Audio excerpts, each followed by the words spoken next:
That's not the only reason to spend your Saturday outside. Blandford Nature Center is having their first ever Herbal Intensive today. It's a full day of hands-on workshops led by local herbalists covering remedies, wild foods, and botanical crafts. The event is pre-registered, adults only though. Check-in starts at 9 o'clock and the morning and afternoon sessions will go from 10 to 3. Lunch will be served at noon as well. Now, because this is pre-registration only, no walk-ins are accepted and spaces are limited so much that there's still only one spot left for the cleanup crew from 3 to 4:30 this afternoon. But this is also not the only day for the Herbal Intensive, so sign up while you can.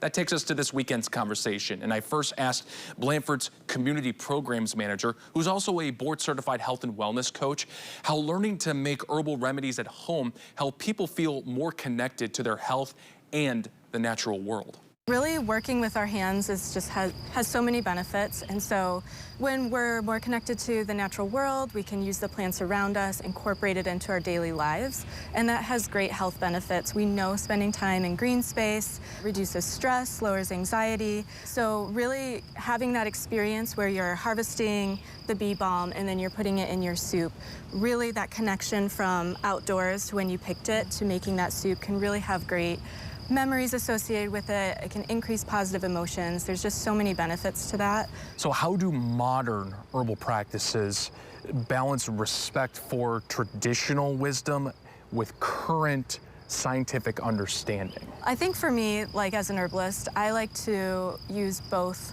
sort of wisdoms to lean into understanding how plants can support our system and bring us back into balance. So I think, you know, honoring those traditions that have been established before us is a really big component. So I think that's where learning from other people really comes into play, and learning how other people use plants. One person might use yarrow for like as a styptic to stop bleeding. Another person might use it for like protection, to support sort of a boundary, you know, more of an energetic approach. And I think all of that is really important. And then we might have science that shows us that, yeah, yarrow does work as a styptic. It really does stop bleeding, something like that.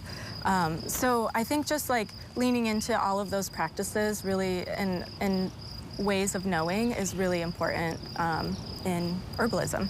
What are some realistic ways that people can bring these herbal practices into their day-to-day life without feeling overwhelmed? There's so much to know, and there's so many plants, so I think really getting to know, I think spending time in nature and getting to know the plants is really a huge part of this practice. So I like to say that getting to know a plant is like getting to know a person. You sort of get familiar with people's faces, and I think getting to know the plants in that way can be really helpful and kind of minimize the overwhelm. So once we learn how to identify, pick out certain characteristics of a plant, like the features that make that plant, can really help us feel more confident in using them in our day-to-day lives.